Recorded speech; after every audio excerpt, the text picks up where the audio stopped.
Summary of the life and career of Alfred Nobel, the chemist who revolutionized explosives. Chapter 1, Childhood and Family, 1833 to 1842. Alfred Bernhard Nobel was born on October 21, 1833, in Stockholm, Sweden. He was the third son of Emanuel Nobel, an engineer and entrepreneur, and Henriette Alcel Nobel. Emanuel and Henriette married in 1827, and they had 8 children, but only 4 survived to adulthood. In 1833, Emanuel's business failed, leading to bankruptcy. Alfred grew up in poverty in Stockholm, often ill and unable to attend school. Henriette opened a small grocery store, providing modest income. In 1837, Emanuel left Stockholm for Finland, then moved to St. Petersburg, Russia, to start anew. He left Henriette and their children in Sweden. In Russia, Emanuel established a mechanical workshop, producing military equipment, particularly underwater mines for the Russian army.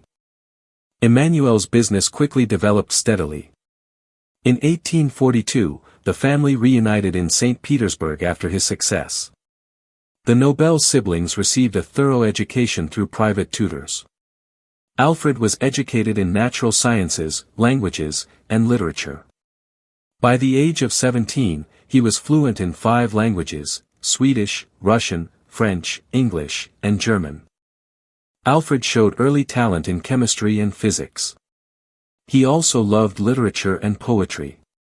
Emanuel did not encourage this interest, wanting his son to become an engineer, and directed Alfred to focus on applied sciences and technology. During this time, Alfred discussed scientific and literary ideas with his mother. In 1850, at the age of 17, Emanuel sent Alfred abroad to study and train in chemical engineering. Chapter 2, Early Career and Chemical Discoveries, 1850 to 1863. In 1850, Alfred Nobel began a 2-year study trip, traveling from Sweden to Germany, France, and the United States. In Paris, he worked in the laboratory of Professor T.J. Pelouse, a renowned chemist. He also traveled to the United States, working under the guidance of John Ericsson, the designer of the ironclad warship Monitor. During this time, Alfred was exposed to numerous advances in technology and chemistry. In 1852, he returned to St. Petersburg and worked at his father's mechanical workshop. The workshop produced military equipment, particularly during the Crimean War, 1853 to 1856.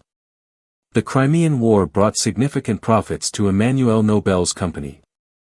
The company manufactured underwater mines and equipment for the Russian army. When the war ended in 1856, the Russian army cancelled its contracts. The company no longer had sufficient resources to continue operations, leading to bankruptcy. In 1858, Emanuel and Henriette returned to Sweden. Alfred, then 25 years old, also returned to Sweden with his parents. He began researching nitroglycerin, a highly explosive liquid discovered by Ascanio Sobrero. Sobrero considered nitroglycerin too dangerous for practical use.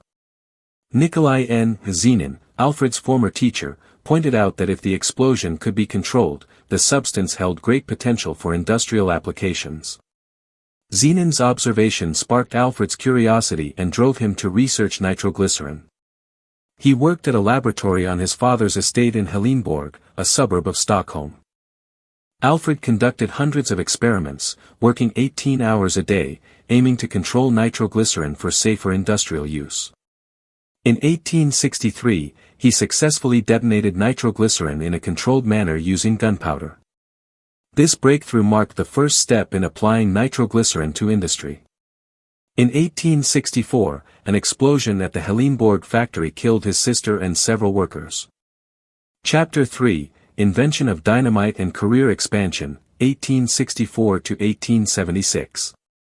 In 1864, Alfred Nobel founded Nitroglycerin AB in Sweden to produce nitroglycerin. He continued his research at Lake Mälaren to make the substance safer. The experiments were conducted under harsh conditions, but Alfred persisted. In 1866, he discovered that mixing nitroglycerin with kieselguhr turned a dangerous liquid into a pliable mixture. This pliable mixture could be easily shaped into rods for rock drilling. Alfred named the invention dynamite, derived from the Greek word dynamis, meaning power. This invention marked a turning point in the explosives industry. In 1867, Alfred obtained a patent for dynamite in Sweden. In the same year, he invented the blasting cap, a device to safely detonate nitroglycerin.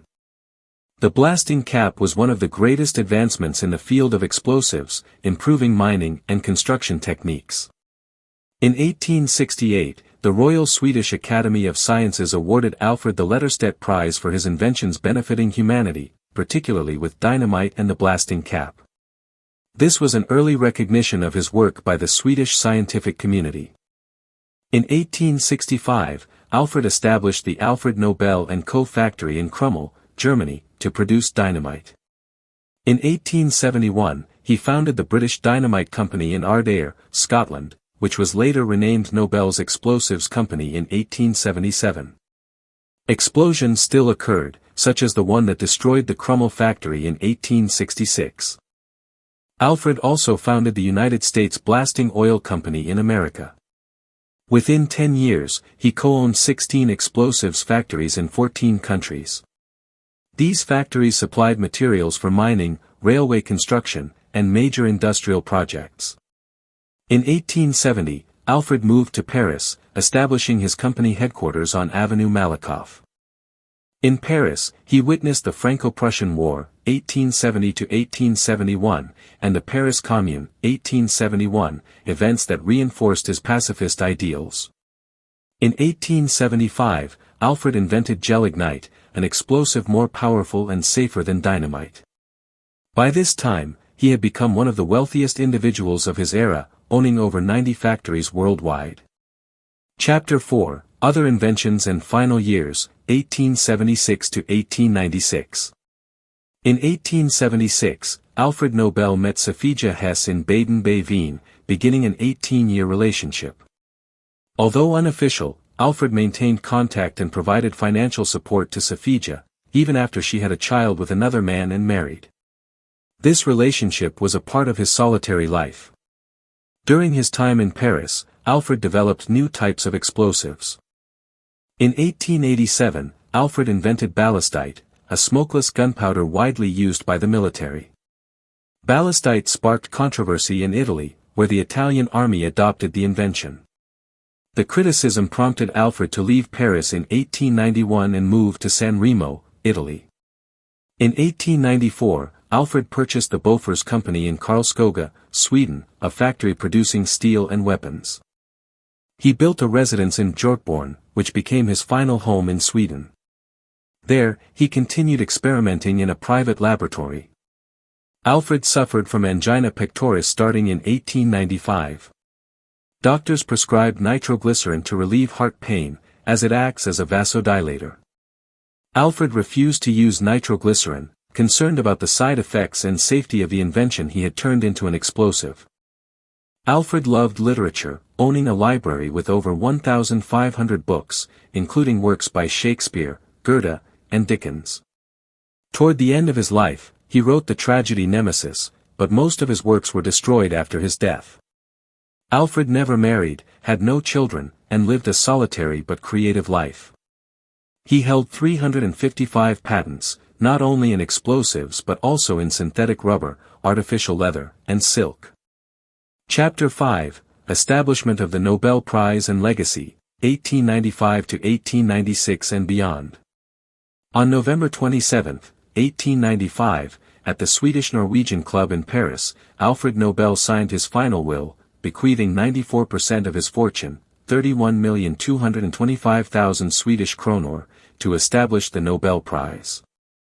He designated the prize to be awarded annually in 5 fields: physics, chemistry, medicine or physiology, literature, and peace, for those who brought the greatest benefit to humanity. Alfred held pacifist ideals, despite his wealth from explosives. He expressed remorse over his inventions causing destruction in wars. In 1888, a French newspaper mistakenly reported his death, calling him the Merchant of Death. This event influenced his decision to establish the Nobel Prize, particularly the Peace Prize. In 1900, the Nobel Foundation was established, and the first prizes were awarded in 1901. In 1968, the Nobel Prize in Economics was added by the Swedish Central Bank. The Nobel Prize promotes scientific research, quantum physics, modern medicine, literary development, Hemingway, Garcia Marquez, and peace efforts, Martin Luther King Jr., Nelson Mandela, encouraging excellence, advancing progress, and honoring contributions to humanity. On December 10, 1896, Alfred passed away in San Remo, Italy, at the age of 63, due to a cerebral hemorrhage following a sudden stroke in his study. He was brought back to his homeland and buried at the Norra Bher Gravningsplatsen Cemetery in Stockholm.